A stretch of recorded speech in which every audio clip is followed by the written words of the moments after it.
sounds like it's people with a little too much time and which is always the case. A little in NIMBYism, right? Little angry. It's the Karen coalition.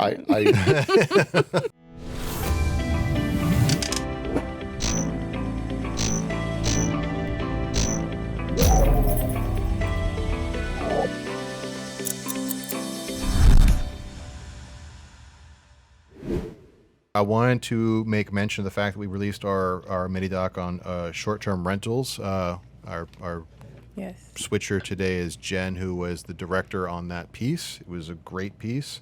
The kind of the short version of what we discovered in our exploration of the topic is that there doesn't seem to be a big bad behind this Airbnb ban. But it does benefit a certain type of people. It feels a little bit like an updated form of redlining because it will undoubtedly negatively affect those of a certain class. And it doesn't seem to really solve a problem that actually exists. But it certainly is addressing a problem that a lot of people think exists. So I don't know, Jen, if you wanted to... That felt like a good summary of what we talked about. If you wanted to pitch in additional thoughts, I think we're going to go ahead and show a nice little clip, and then I think we can dive into some explanation if that's okay with you. Do it.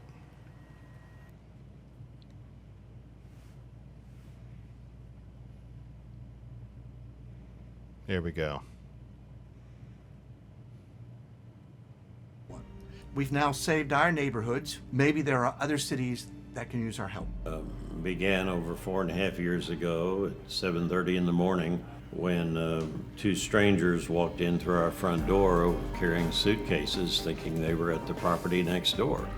In my neighborhood, before we got the city to enforce its ordinance. Is this the... Yeah, so these are the guys that are the leaders of the Dallas Neighborhood Association. I get that right? Dallas Neighborhood Coalition. Coalition. Got it. Wow. They are on a mission to eliminate transients and what was the other term that they used? Dangerous. Dangerous people, dangerous transients from staying in a neighborhood for less than 30 days. So someone, from what I just saw, I don't want to give too much, right?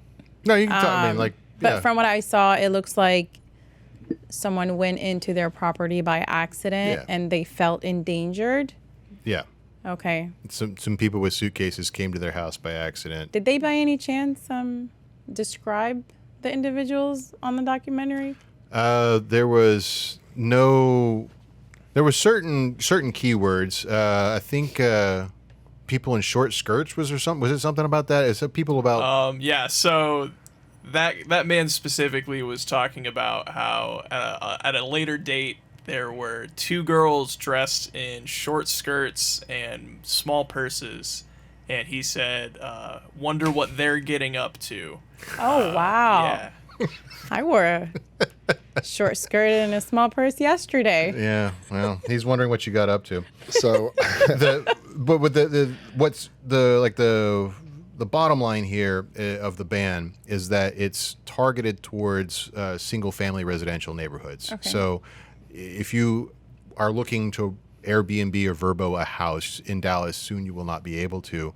But they did not ban Airbnbs or short-term rentals in essentially multifamily housing units, apartments. Okay. So, I mean, following the economics of this, essentially you're taking low-income housing and raising the price of low-income housing in Dallas while you're lowering the price, lowering competition for single-family units. So I don't know. It doesn't seem like it's going to have a good effect on the working poor in Dallas, because now up to 15% of every apartment complex to make up for the 5,000 houses that are no longer available for rent are going to be devoted to Airbnb rather than to actual tenants. So did this group of individuals for the coalition, it just sounds creepy, did they have like other additional testimonials, or it was like, how many stories did they provide you that they just felt like, okay, this is a serious situation? So and Jen, you can correct me if I'm wrong, but there was a few Yeah. testimonials, but Nonviolent cul-de-sac parties. yeah, a lot of it was just like typical behavior of someone who's coming in town for a vacation. Nothing seemed out of the ordinary. like or- anecdotal stuff, Cars like on the driveway. Yeah, cars on the street where it was a huge deal. Apparently that's a big deal to people who own houses. but it was all anecdotal. There was no documentation. There was no crime statistics cited. And Dallas has an open database, open API for crime statistics. You could literally correlate this stuff with hard data if it existed. But they didn't do that. Sounds like it's people with a little too much time and Which is always the case a little in NIMBYism, right? little angry. It's the Karen Coalition. I tell you, I went on vacation with my wife to Cape Cod. Now, when I was single and I went there, I shrugged off a lot of the comments and the rudeness because I don't care. But when I was there recently, and I'd forgotten just how provincial the people there were, that I realized that I did some research and I saw that the average age up there is in the mid 60s that for local residents. And I was like, of course they're grouchy when people come into their neighborhood. Yeah.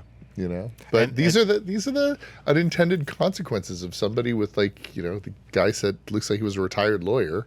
He clearly knows how to navigate the system to make it worse for everybody because he's Right. grouchy. Well, I mean, Well, and it's is also he married? it's making it worse for people not just in Dallas. Here's the thing, because New York this week announced that they're enacting a ban that's almost identical to the one in Dallas. Oh, wow. And other cities and states across the country are using Dallas as the template. Well, I will say that in New York, it's troublesome because there's already such a problem for these landlords and these owners of these buildings. You know, they're just trying to find any way to cover the refinancing that they're about to have to take. And you just take that out, you take even more away from them of being able to shore up some finances. Like, I get that there could be some sort of danger. I mean, think about it. Like, say anybody could get Airbnb, right? It could be like a pedophile or a serial killer, right? they do and they come background into checks, though. town. A lot of them have background they? checks now, yeah. Yeah, I know people that Is it efficient? I can't get an Airbnb. But look, we're going back to identity theft. You could I mean, I could steal someone's identity and get an Airbnb. get an Airbnb if you want to, but that's a lot of work. Hey, thanks for watching The Merge. We've got a ton more stuff for you to watch on YouTube, on Instagram, on TikTok, everywhere. Check us out.